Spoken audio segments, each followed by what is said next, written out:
माघ मास महत्तम 25वां अध्याय।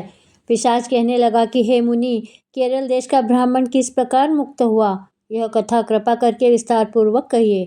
देवद्युति कहने लगा, केरल देश में वासु नाम वाला एक वेद पारंगत ब्राह्मण रहता था। उसके बंधुओं ने उसकी भूमि छीन ली, जिससे वह निर्धन और दुखी होकर अपनी जन्मभूमि त्याग कर देश विदेश में घूमता किसी व्याधि से ग्रस्त होकर मृत्यु को प्राप्त हो गया।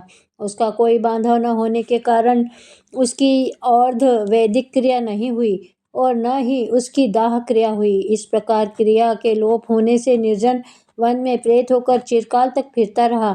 शीत ताप भूख प्यास के दुख से हाहाकार करता हुआ वह नंगे शरीर रोता फिरता था, परंतु उसको कहीं सद्गति नहीं दिखाई देती थी। सर्वथा दान न देने से वह अपने कर्म फल को भोगता था।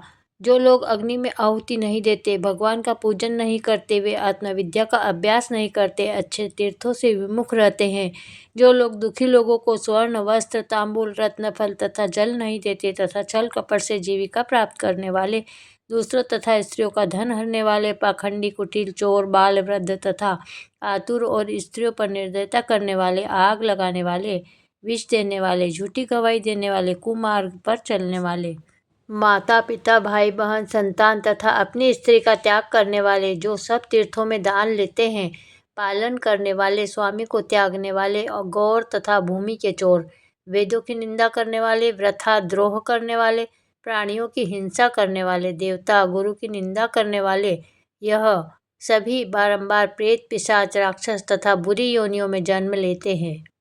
अतः बुरे कर्मों से बचकर धर्म के कार्य तथा यज्ञ दान और तप आदि करने चाहिए, क्योंकि कर्मफल अवश्य मेव मिलता है। इस प्रकार प्रेत की गति देखकर पाप कर्म कदापि नहीं करने चाहिए।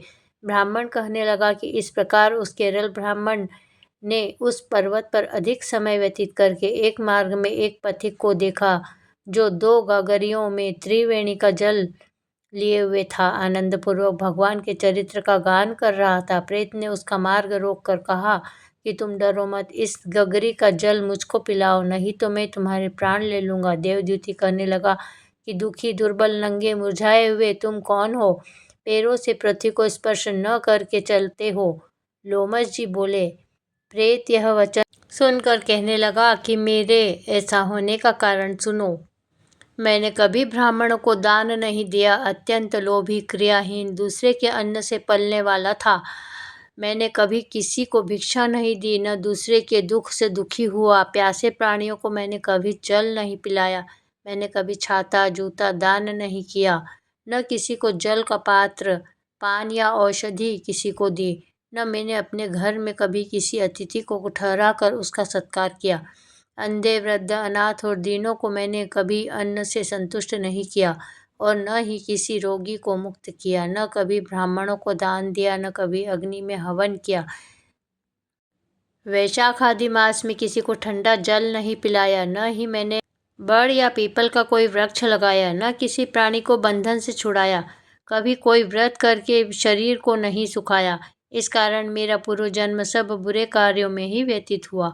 मेरे पूर्व जन्म के कर्मों से ही मेरी यह गति हुई है। इस वन में व्याघ्र भेड़िए से बचा हुआ मांस तथा जंतुओं के खाने से गिरे हुए फल, वृक्षों पर लगे हुए सुंदर फल तथा झरने का सुंदर जल सभी मिलते हैं, परंतु देव इच्छा से मैं कुछ नहीं खा सकता। सर्प की तरह केवल पवन भक्षण करके जीवन व्यतीत करता हूँ। बल बुद्धि मंत्र पुरुषार्थ से लाभ हानि सुख दुख विवाह मृत्यु जीवन भोग रोग तथा वियोग में केवल भाग्य ही कारण होता है। कुरूप मूर्ख कुकर्मी निंदित तथा पराक्रम से हीन मनुष्य भी भाग्य से ही राज्य भोगते हैं। काणे लूले लंगड़े नीतिहीन निर्गुण नपुंसक भाग्य से राज्य प्राप्त करते हैं। पर्वत पर भी बलवान राक्षस पिशाच रहते हैं, जिनमें से कभी कभी कोई कोई कहीं कहीं वन में फिरते हुए अपने कर्म के अनुसार अन्न जल प्राप्त करते हैं, परंतु आपको उनका भय नहीं होना चाहिए, क्योंकि धर्मात्मा पुरुषों की उनकी पवित्रता ही रक्षा करती है। ग्रह नक्षत्र देवता सर्वथा धर्मात्माओं की ही रक्षा करते हैं। यह पिशाच आप जैसे भक्त की तरफ आंख उठाकर भी नहीं देख सकता। जो नारायण भगवान की भक्ति से पवित्र रहता है, उसको प्रेत पिशाच पूतना कोई बाधा नहीं दे सकते। भूत बेताल पिशाच गंधर्व काकिन शाकिनी ग्रह रेवती यज्ञ मातृग्रह भयंकर ग्रह कृत्या सर्प कुष्मांड तथा दूसरे दुष्ट जंतु पवित्र वैष्णव की तरफ देख भी नहीं सकते। जिसकी जिह्वा पर गोविंद का नाम, हृदय में वेद तथा श्रुति विद्यमान है, जो पवित्र और दानी है, उनको कभी भय नहीं हो सकता। हे ब्राह्मण, इस प्रकार कर्मों का फल भोगता हुआ मैं यहाँ रहता हूँ, ऐसा सोचकर मैं शोक नहीं करता। एक बार मैं जम्बालिनी नदी के किनारे पर गया था। वहाँ पर घूमते हुए मैंने सारस के वचनों को सुना था। माघ मास महत्तम के 25वें अध्याय की कथा यहीं समाप्त होती है। प्रिय भाइयों और बहनों, अगर आपको मेरे वीडियो अच्छे लगते हैं तो मेरे वीडियोस को अधिक से अधिक लाइक कीजिए, शेयर कीजिए और कमेंट्स में जय श्री कृष्णा लिखना न भूलें। जल्दी से मेरी चैनल को सब्सक्राइब कर लीजिए। जय श्री कृष्णा।